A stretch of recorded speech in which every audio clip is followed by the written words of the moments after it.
Essayer d'optimiser les choses, plus tu essaies de te casser la tête, plus c'est compliqué de prendre du muscle parce que tu te poses 36 questions, tu sais pas si ce que tu fais c'est juste. Alors qu'en vrai, regarde, je vais te donner les clés d'un bon programme si tu veux optimiser ta prise de muscle. Même toi, tu peux enlever le mot optimiser, c'est t'entraîner tes groupes musculaires 2 fois dans la semaine. Ensuite, tu as une bonne intensité, tu es proche de l'échec sur chacune de tes séries, tu t'entraînes dur. Ensuite, tu as un bon temps de repos qui va te permettre de récupérer de ton intensité. Tu as un nombre de séries de travail qui est adapté pour toi, pas trop élevé ni trop bas.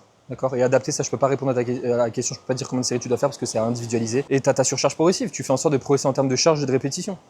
Voilà, t'appliques juste ces 5 fondamentaux, mon meuf, c'est sûr à 1000%, je mets mes couilles à couper que tu progresseras, tu vois. C'est juste obligatoire en fait. Parce que si tu fais ça, c'est sûr que tu progresses. Échec, tu recrutes toutes tes fibres, donc c'est très bien. Surcharge progressive, t'es en mesure de fournir autant de tension mécanique au fur et à mesure des séances, tu vois, de séance en séance, parce que si tu gardes toujours des reps en réserve, t'essayes pas d'augmenter en charge en répétition, au bout d'un moment, t'auras plus de répétition ciblantes, tu vas brasser de l'air. Donc ça, c'est la deuxième chose. Voilà, tu vois, l'intensité c'est ok. Le nombre de séries de travail, si t'en as trop, tu vas pas récupérer. Si t'en as pas assez, tu pourras progresser, mais ça sera pas optimal. Ensuite, le temps de repos, si t'as un temps de repos trop bas, tu pourras pas récupérer suffisamment entre tes séries de travail, donc tu pourras pas fournir autant d'intensité que nécessaire. Donc tu vas devoir faire plus de séries pour compenser ce manque d'intensité, et donc accumuler plus de fatigue, et donc c'est chiant. Et fréquence x2, si t'as pas la fréquence x2, tu pourras progresser avec une fréquence x1, mais ça sera jamais aussi efficace qu'une fréquence x2. Mon meuf, on le voit, c'est juste logique, physiologiquement parlant, factuellement parlant. Dis-toi juste, tes muscles n'ont pas besoin de 7 jours pour pouvoir récupérer d'une séance. Et si c'est le cas, s'ils ont besoin de 7 jours, c'est que tu sais pas t'entraîner. Récupère ton programme d'entraînement gratuit, lien dans la bio.